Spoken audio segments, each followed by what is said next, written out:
Hello, you're watching Sportingbet, and we're back with our preview of the Euro 2016 football tournament. It should be a fantastic betting event, as you know, and we're going to do something slightly different this time around. We're going to speak to one of our traders and try and give you a little bit of an inside view as to what the betting makers, the market makers are thinking about the tournament this time around. So I would like to introduce you to Josh, one of our football trade team. Josh, thanks for joining us. Really kind of you. I know you're busy putting these prices together, but before we start off here, I'm very interested, very keen on getting some information as a punter myself in terms of in-play betting. Now, this tournament is going to be very big from an in-play angle, as we know now people using their mobile devices online at Sportingbet. Just give us a little idea of when a game kicks off, Josh, what you would try and do and what punters should try and do when a game's in play.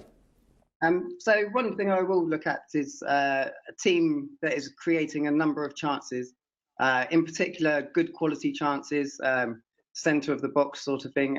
Team having a lot of possession in the other team's final third, getting passes into the opponent's box.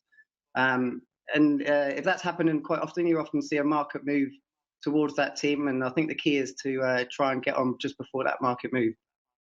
Okay, interesting stuff, because obviously you guys are going to be watching the same game as us, and I always think that the punters have got some sort of advantage, haven't they? What we are going to do is we're going to go through three separate videos, as I said, and we're going to go through groups A, B and C today. So Josh, what we'll do is I'd love to get your views on these groups. So let's kick off with Group A. It's France, Switzerland, Romania, Albania. Obviously France big favourites.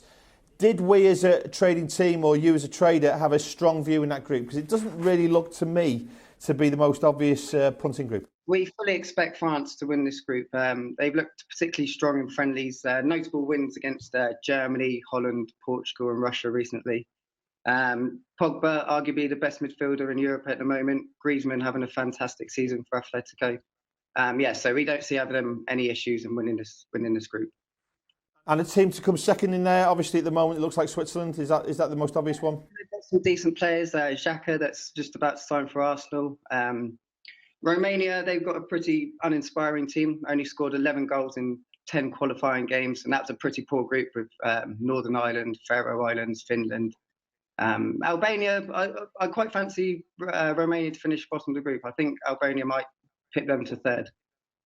Okay, interesting stuff. So let's move on to Group B then.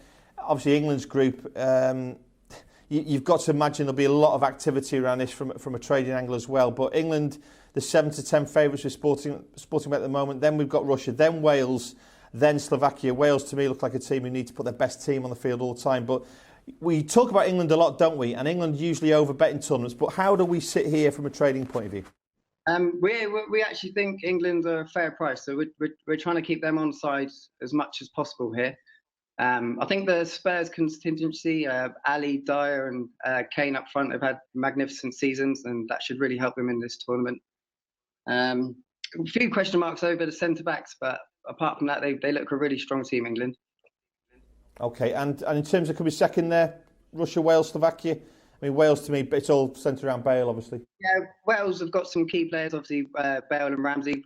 Ramsey's not been in the best form, but Bale on his day, he can pretty much win any match. But I think Russia will come second in that group. Since Capello left, they won 4 out of 4 in qualifying, and they look to have improved slightly. So.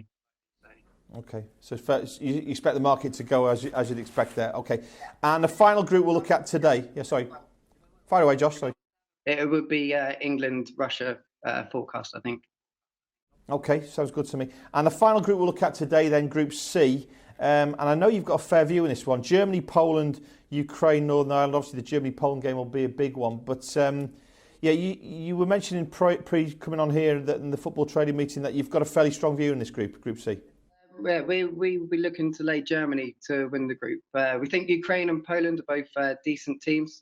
They should put up a good test. Poland obviously already beats Germany in the qualifying. And they also lost to Ireland. I think there's big question marks over them defensively. And they obviously got beat at home to England, and they got convincingly beat by France. They didn't actually register a shot on target in that match. So we'll be looking to take them on. Okay, and Germany generally then, I mean, obviously there's some fashionable teams in the tournament, but we're 4-11 at the moment to win the group, Poland 4-1. Is that a short enough price, is that a good enough price to get people involved? Because I'm always interested to see whether punters and our bettors, our clients, do get stepping in there on these short odds on. Do you think that's going to happen in this tournament? Because obviously we've got some people placing accumulators on these favourites. Yeah, I don't think the punters will be betting big single bets on Germany, but they will be part of a lot of accumulators. So yeah, we're hoping that they bust a lot of accumulators. Okay, and obviously if you don't fancy Germany, who are the ones that you think are going to pop in there? Is it Poland or Ukraine? Either of those two, yeah? I would say Poland. Okay, Poland 4-1. Okay, thanks for now, Josh. That's fantastic. So Josh has given us a good summary there of groups A, B and C. We're going to be back very soon, actually talk about groups D, E and F, and of course the all-important outrights and top goal scorers. So join us back at Sportingbet soon, where we'll be speaking to Josh and getting his views, the traders' views on Euro 2016.